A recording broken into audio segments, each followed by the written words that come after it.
Geraldo, estamos chegando junto! Esse é mais um AG Placar do Brasileirão, seu resumo do Campeonato Brasileiro no fim de semana. Chegamos na 30ª rodada, faltam 8. Só que para alguns faltam 9. Para o final do campeonato, temos o líder isolado, mais ou menos, mas está um ponto à frente dos demais. Mas a disputa segue firme. A disputa lá do Z4, que parecia acabada, voltou a ter uma disputa por lá.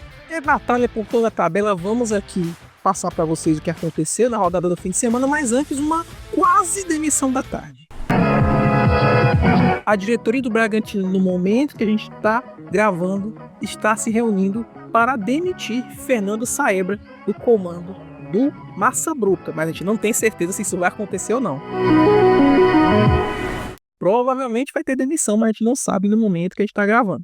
Você pode no futuro já saber ou não ter dado nada, mas há esta grande ameaça. Vamos então ao que interessa, rodada 30, jogos da semana.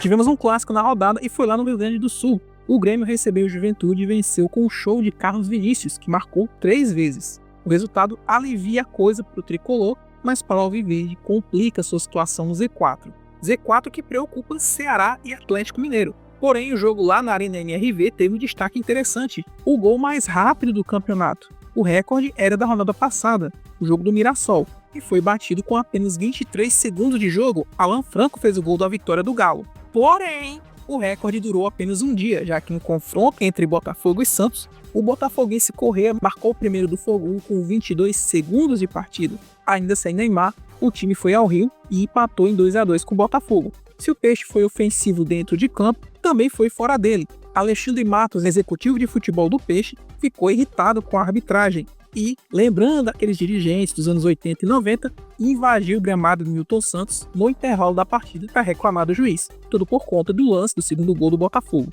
Sorte do juiz que o Santos empatou o jogo no segundo tempo, e sorte do Yuri Alberto, que desperdiçou uma chance incrível de abrir o placar para o Corinthians contra o Vitória no Barradão. O gol inacreditável que ele perdeu depois de driblar o goleiro e sem ninguém no gol dar uma pichotada, não fez falta ao Timão no fim, que venceu o time baiano por 1-0. Em dezembro do ano passado, o presidente da Federação Pernambucana de Futebol, em entrevista a um podcast, ironizou o acesso do Mirassol, dizendo que um time sem tradição e sem torcida não deveria estar na elite do futebol brasileiro. Corta para esse domingo, o Mirassol, beliscando uma vaga na Libertadores, vence o Sport Clube de Pernambuco, que está virtualmente rebaixado. Pois é, amigo, nada como um dia após o outro, hein? Quem também vive de passada é Rogério Ceni. Depois de conseguir acabar com o jejum contra o Flamengo, ainda tem um bem indigesto. Só ter vencido São Paulo uma única vez como treinador. Dessa vez, novamente ovacionado pela torcida no Morumbi, perdeu com o Bahia por 2-0. Jogo que marcou o 100º gol do Luciano pelo tricolor paulista. Outro time que tem boas recordações do passado é o Fluminense. Depois daquele épico jogo semifinal da Libertadores de 2023, o Flu só teve alegrias contra o Colorado. Dessa vez não foi diferente, 1-0 para os cariocas. No entanto, o carioca que está mandando muito bem no campeonato é o Vasco. Líder do retorno, o Cruz Maltino fez mais uma vítima, 3-0 no Bragantino, em Bragança Paulista.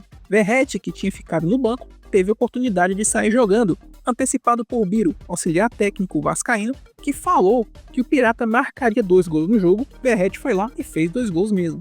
Alô, Biro, manda por DM aí quais são os números da Mega Sena, por favor.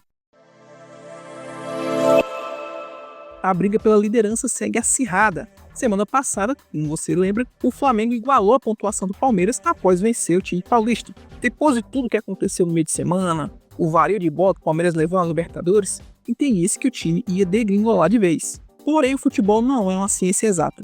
O Flamengo, que jogou com o então vice-lanterna, foi derrotado pelo Fortaleza no Castelão. 1-0 deu uma sobrevida ao Lion na briga para sair do Z4. O gol foi do Breno Lopes, talvez o palmeirense mais efetivo da rodada. Além de perder dentro de campo, torcedores flamenguistas perderam fora dele também. Os torcedores do Flamengo, infiltrados nas arquibancadas destinadas aos tricolores, foram flagrados e expulsos do setor onde estavam. Misto se cria? Aparentemente não. Para quem não sabe, misto é como se chama um torcedor aqui local, né, do Nordeste, por exemplo, que torce para outro time, né? Eu sou um misto, mas isso não me pega muito não, porque aqui O futebol nordestino, no caso, ele se sobressai, lógico. No caso aqui do Flamengo, né?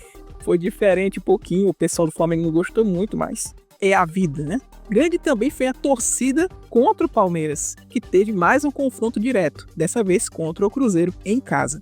E obviamente não faltaram polêmicas de novo, como a entrada de Gustavo Gomes em Wanderson, que foi recomendada sua expulsão pelo VAR, mas o juiz deu só amarelo, ou um gol anulado do Palmeiras, muito reclamado pelos jogadores, ou uma garrafada que o goleiro Cássio levou vindo de um torcedor palmeirense, já identificado, mas podendo causar uma punição grande ao Alviverde. Graças ao tão criticado goleiro Carlos Miguel, o Palmeiras pelo menos conseguiu um empate, se isolando na liderança, 0-0 no placar. Esse é o primeiro ponto que o time paulista conquista contra seus adversários ao título. Será que temos uma crise no Verdão?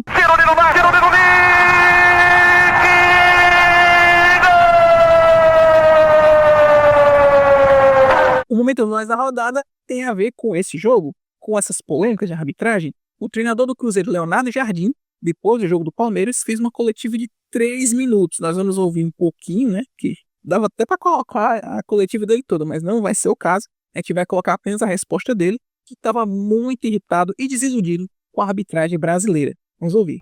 Eu entrei agora aqui e 2 ou 3 pessoas disseram bem-vindo ao Brasil. Mas vocês sabem que eu estou tão frustrado porque eu, como treinador, só consigo interferir em algumas coisas, não é? Preparar os jogadores, trabalhar, treinar. E a alegria que eu tenho tido aqui no Brasil, com os torcedores, com o grupo fantástico que eu apanho no Cruzeiro, com toda essa gente, pois estou frustrado se vale a pena continuar quando na realidade não somos nós que controlamos os jogos. E eu fico extremamente frustrado porque isto é uma balança, não é? E o peso da frustração está quase a igualar o peso da satisfação daquilo que eu já vos disse desde o início, que eu vim para o Brasil para usufruir do jogo, para usufruir da emoção, dos torcedores, desta paixão que as pessoas têm pelo futebol.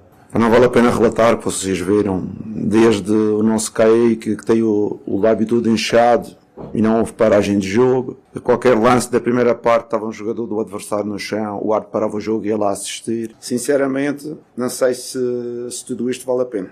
Querem mais alguma pergunta? Acho que melhor acabar por aqui, está bem? Obrigado, pessoal.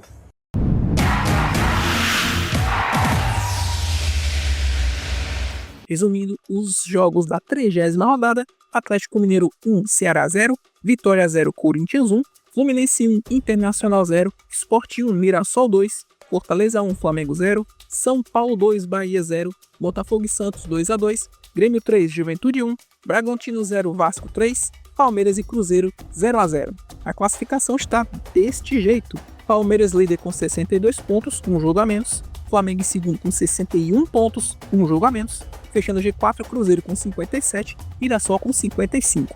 No G6, zona da pré-Libertadores, Bahia com 49, Botafogo com 47.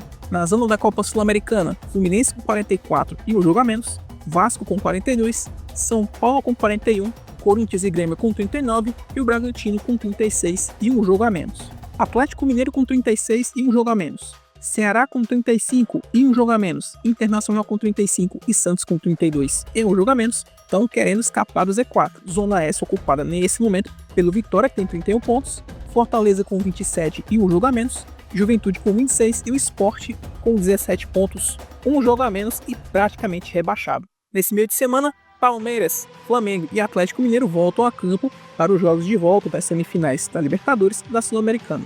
Enquanto isso, Brasileirão só no próximo fim de semana, dia 1º e dia 2 de domingo. Dia 1º é sábado, os jogos são os seguintes: 4 da tarde, Santos e Fortaleza na Vila Belmiro, Cruzeiro e Vitória no Mineirão. 6 da noite, Mirassol e Botafogo no Baião, e fechando o sabadão, Flamengo e Sport 9 da noite no Maracanã.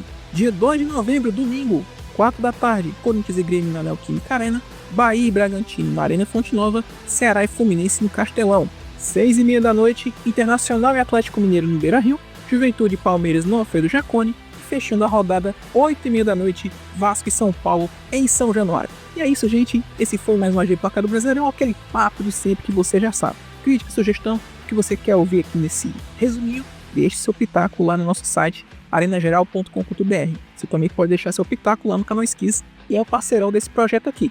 Além de deixar seu comentário, você vai lá no canal Esquis, se inscreve se não for inscrito, vai lá no sininho para não perder nenhuma notificação desse e de outros programas dele lá. Deixa o like para o YouTube entender que esse programa pode chegar a mais gerados como você e compartilha o programa com os amigos. Toda terça, 10 da manhã, toda terça que tem rodada do Brasileirão, claro, estamos lá no Spotify. Então deixa 5 estrelas lá, comenta para que esse programa possa ser espalhado na internet afora. Beleza? No mais é isso. Nos ouvimos de novo na próxima terça-feira com mais. Abraços a todos. Até a próxima!